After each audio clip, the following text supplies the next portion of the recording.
Hey there, the day is August 26th, Wednesday, comic book day. Very short pull this week, probably just one video, so let us get started this week with Godzilla in Hell issue 2.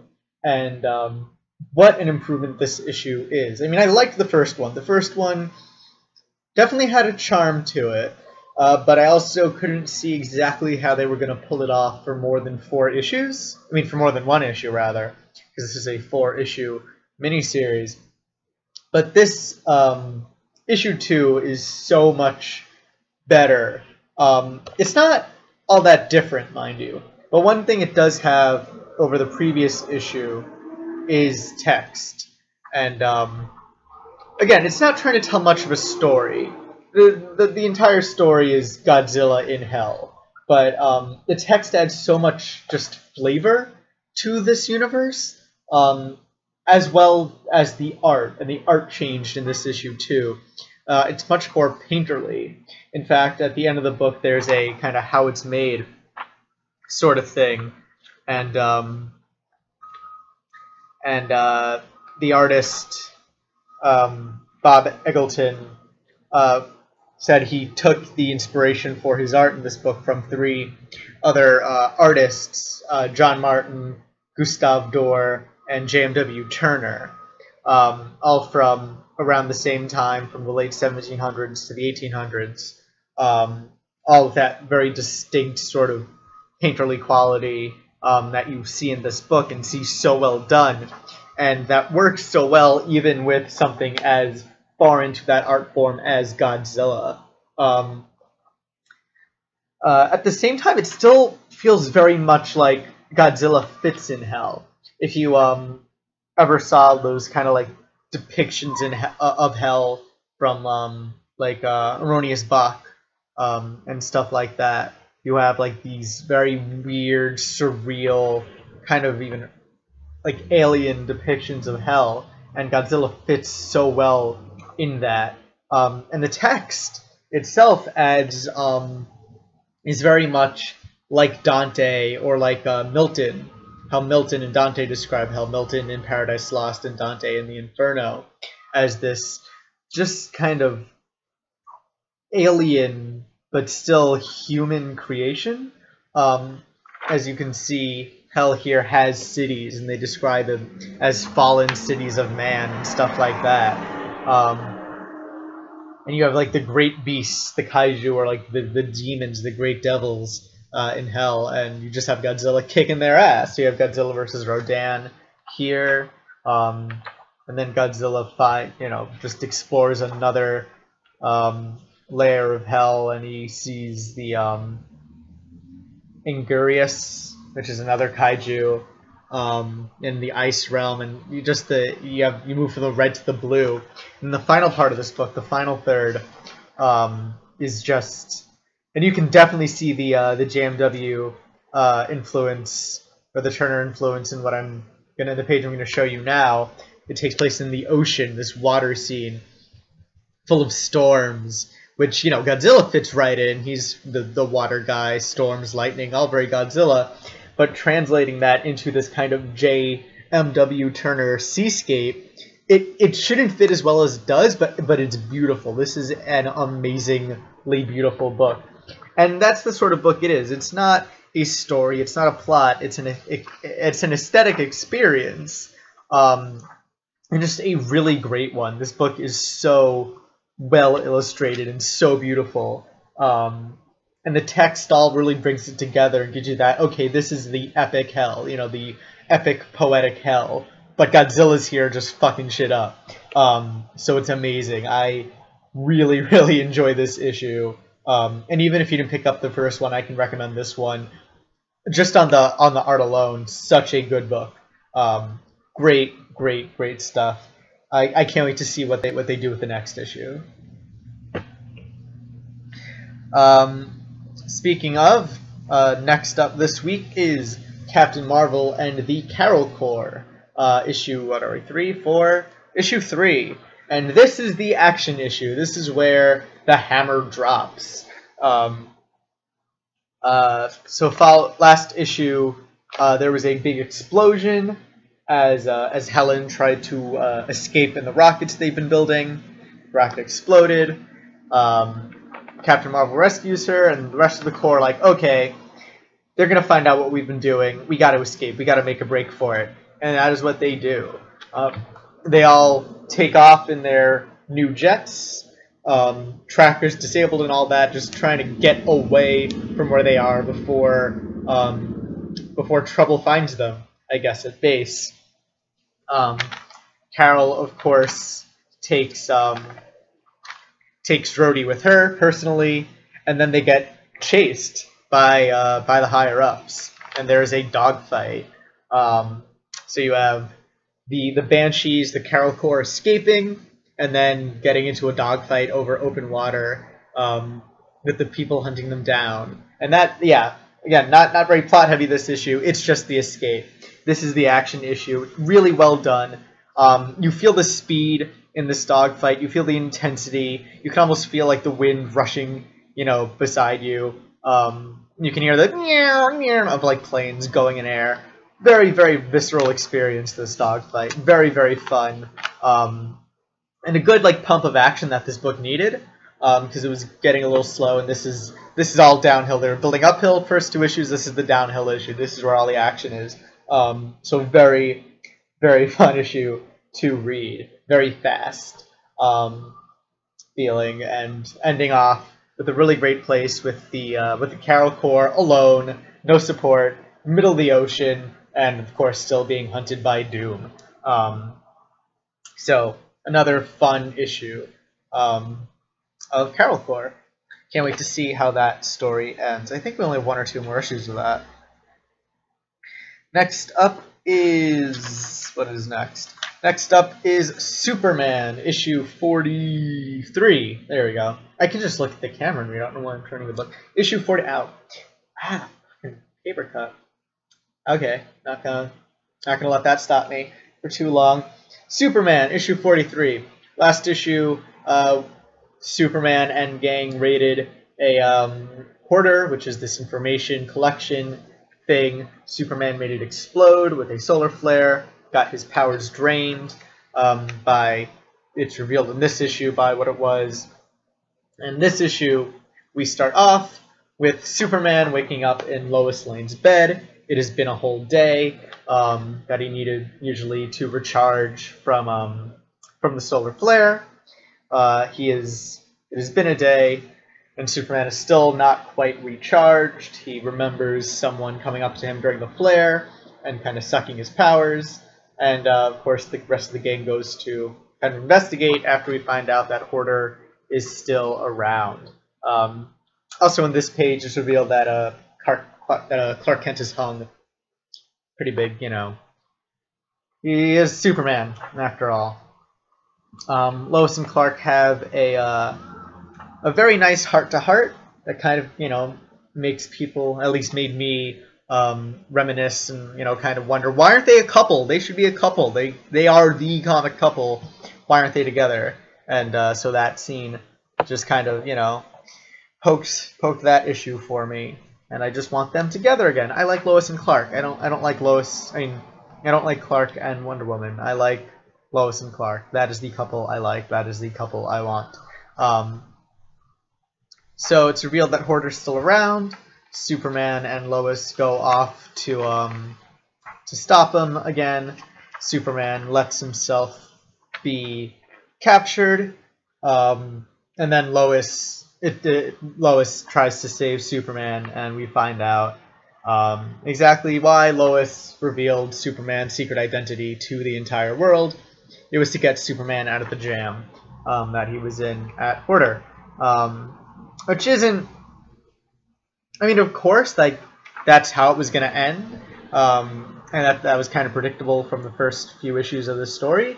But it's still not fulfilling. They still didn't set it up in a way where, and even Superman calls Lois out on this. He's like, I could have gotten out of this by myself. You didn't need to do that.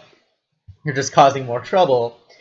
So we, as much as they have built this up, it still doesn't feel like they've earned the ability to do that. They haven't earned in the story the right to make Lois reveal Superman's secret identity. And so it comes off flat.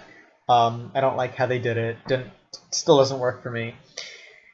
I want this Superman book to be better. I really do, because I'm really liking Action Comics, but it seems like you need to read Superman in order to figure out why everything in Action is happening the way it is. And that's, I don't want to have to read a bad book in order to understand a much better book. So I really want Superman to be better. I want this story to improve, to go somewhere different. Because, otherwise I really regret having to read this book every month. Next up is Batgirl, issue 43. Again, better book. Really enjoying Batgirl a lot more than I want to at this point. Or that sounds so cynical. I'm just coming off the Superman thing, but really, still really liking Batgirl. This one, as you can probably tell from the cover, involves tigers. We open on somebody getting attacked by a tiger in an office building, a technology company, Foxtech, actually, which is a company led by Luke Fox, who is Lucius Fox's son. He's going out on his own, starting his own tech company. Meanwhile, Barbara Gordon is helping Alyssa and Joe plan their marriage. They're getting married, and Barbara is helping plan because she's good at planning things. Of course, Barbara has to get called in to help as Batgirl, help with the whole people getting attacked by tigers thing. She meets up with Luke, and they're a little flirty. Barbara's friend Kadir is framed for the tiger attack, and as we find out, so are a bunch of other students from Burnside University. And what else happens? Barbara is there when Alyssa tries on some wedding dresses. And I actually really like this page just artistically, because the art style in this book feels very heavily influenced by kind of fashion design art styles. If you've ever seen like a sketch of a dress or something that a fashion designer made, it looks a lot like this style. And so when you have Barbara in this kind of sundress sort of thing, I think the art really shines. It just makes sense. Like, this is what Barbara would look like. I don't know. I really like the art on this page, and just kind of the more, I guess, fashion sort of look they're going for with the brighter colors and all that, and just the way that the characters are dressed in that on this page. But then there's another tiger attack.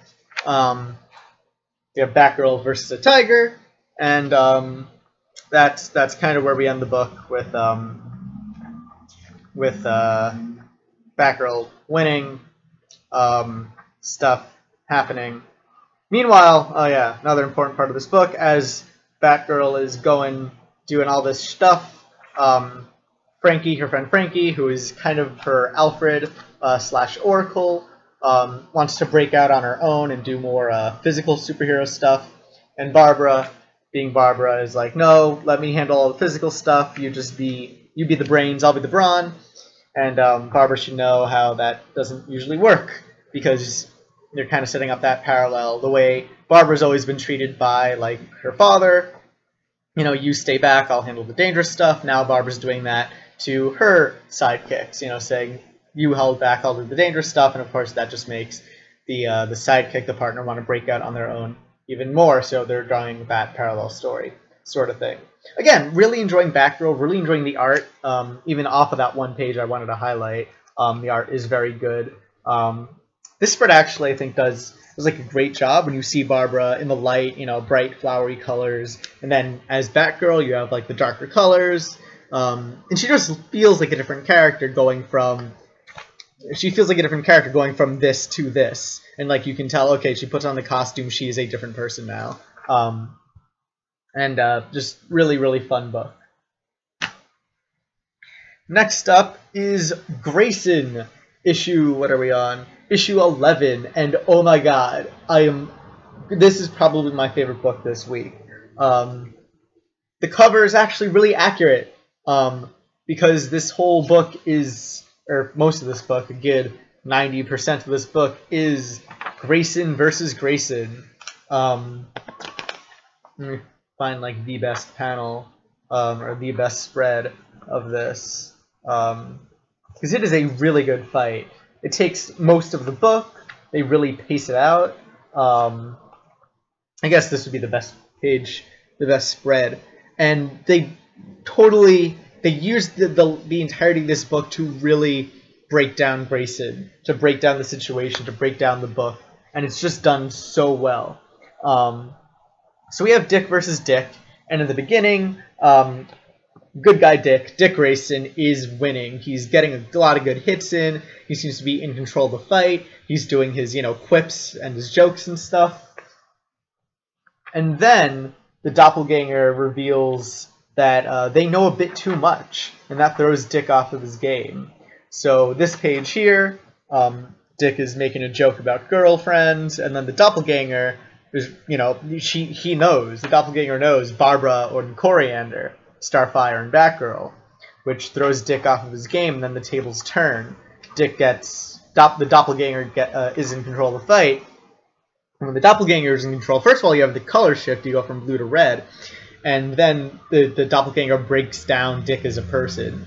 The doppelganger's like, oh, that's all you do, you tell jokes, and you hurt people. Like, you always have a quip, a quip or a joke in the worst possible situation.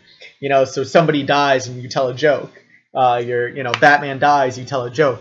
Jason died, you tell a joke. Barbara gets shot. What was your joke for that? You're always so happy even during these terrible events. Have you no shame? And really just like breaking the character down like that before like utterly mind fucking him in this panel here. And I said in previous issues that this arc in particular is very James Bondish, and at the end of this book, it just goes like full, like even more full, like 110% James Bond movie. When it's revealed who the doppelganger is, it's right out of the Bond playbook. In like such a good way. It doesn't feel cheap. It doesn't feel like, oh, they're doing the James Bond thing. Like, it feels like they're using these tropes so efficiently in a way that makes sense, in a way that's so fulfilling, like in a way that's just turning them on their head. Like, they're playing them completely straight, but in this new context with Grayson, who is a James Bond character. He's this incredibly charming guy, super capable, always telling jokes in inopportune moments. James Bond with his one-liners, and then Dick with his quipping while defeating supervillains and all that. They're making a likable James Bond, and that is something I have kind of wanted for a long time. And just to go on a bit of a James Bond diatribe here, James Bond is cool. Like, he is an unflinchingly cool character. I don't think that can really be denied. But he's very unlikable. You don't want to be James Bond. You want to do the things James Bond does and, be with the women James Bond is with, and you want to be that effortlessly cool as James Bond, but you don't want to be him. He's a drunk, he's abusive, he's obviously not happy with himself. You want to do what James Bond does, but you don't want to be James Bond. And with Grayson, you want to be Dick Grayson. Dick Grayson is all those cool things James Bond is, but he's also happy. He's well-adjusted. He likes what he's doing. He has fun. And they're making a likable James Bond. And he's likable. They're making someone who likes themselves, someone who other people like. And they're tearing that down. They're doing the James Bond movie stuff, but with a character who likes himself. Which completely flips the script on a lot of this character who's nice. It's just an amazing spy book.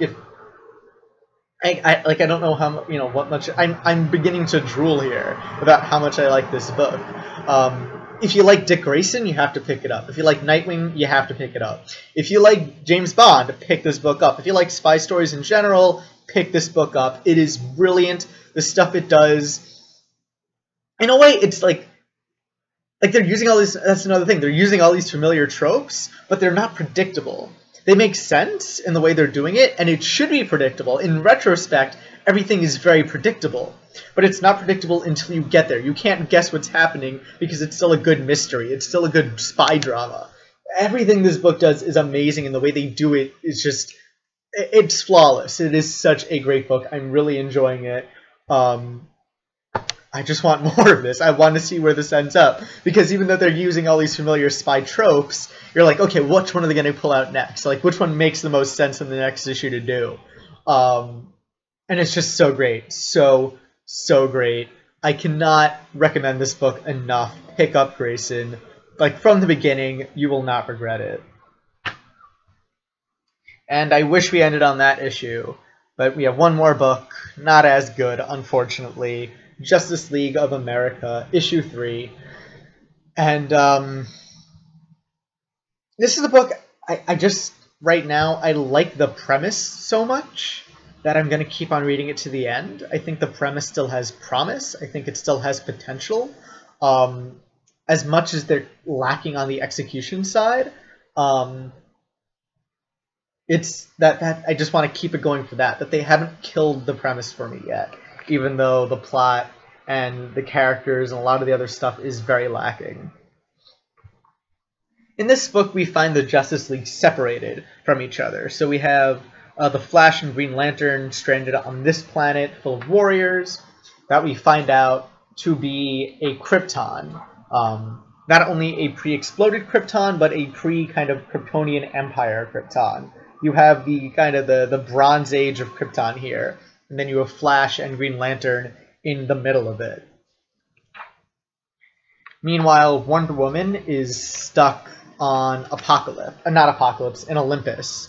Wonder Woman was stranded in Olympus, cannot get back to Earth, has no idea what is happening or how she ended up here or how Olympus ended up destroyed. And then we cut back to Earth, where we have Rao making Africa better. Rao goes to Africa, makes the land fertile, full of, green and vegetables and stuff like that, and topples over all of the corrupt governments, which of course alerts the UN, and the UN is wondering, okay, we have this powerful god person, he's doing all these wonderful things, but unlike Superman, who kind of respected human, what's the word? Not solvency, but like respected the political power humans give each other. It was like, okay, humans want this person to be in charge, so I'm going to let them do what they do, Superman intervenes, but only when it's only a threat he can handle. If it's humans doing bad things to, if it's a corrupt government or something, and like Superman doesn't intervene. Superman kind of stays out of human affairs as much as possible, unless he is absolutely needed. Meanwhile, Rao has no inhibitions, no hesitation, just goes in and does what he sees fit. Just he believes he has the moral compass, Rao goes in and does that. And that's where they're drawing like the strong divide between Superman and Rao here. And Superman and Batman have a little heart-to-heart. Batman, ever the skeptic about Rao, kind of and is kind of losing faith in Superman too, that Superman is just letting Rao get away with all of this. And that's pretty much the end. There's a few more stuff, but don't want to spoil too much. And that's really it. They're not, like, they're trying, it's obvious they're trying to do things with these characters, but I still think maybe I'm bringing a bit more to this book than it expects of me. Like the whole thing I just went on with Rao and Superman, it's obvious they're trying to draw that connection, but it still doesn't seem like they're going to do much with it. Like they're kind of just doing the bare minimum with that idea instead of really digging and seeing, okay, what's interesting with this premise of having a Superman with less regard for free will or something. And they might pull something out about that. They might do something with that and really make it interesting. But this book right now, just so far, is very flat, very kind of bland, very meh. The art looks good. I like the art in this book. And like I said, I really like the premise. But everything else, it just falls flat, not explored enough, not fleshed out enough to make them really interesting, past the initial interest you get just of the premise of the book, which is really disappointing because, again, I think it has a lot of potential. But that is it for this week. Short video, short pull list. Thank you for watching. I hope you enjoyed. If if you like this video, please give it a thumbs up, rate it. That helps me out, I think, whatever. I'm not really sure. But you know what I like seeing? I really actually enjoy seeing this. If you want to subscribe, I enjoy watching that number go up. I like knowing that what I'm doing is being watched and that people enjoy this week in and week out. So if you do, please subscribe. It really does mean a lot to me. And if you have any comments, questions, anything whatsoever, thoughts, anything you want to tell me, feel free to leave a comment. And if I can think of something cool to say, I try not to be mean. If you have a bad idea, I probably won't tell you outright, unless it's like really bad. Unless you're really offensive, I probably won't like call you out on anything. But otherwise, good ideas, anything whatsoever, feel free to leave them in the comments. I will try and get to them. I like talking with you guys, and I wish you would talk to me more. And that is that for this week in comic books. Again, thank you for watching, and I hope you will join me next week for some more comic book reviews.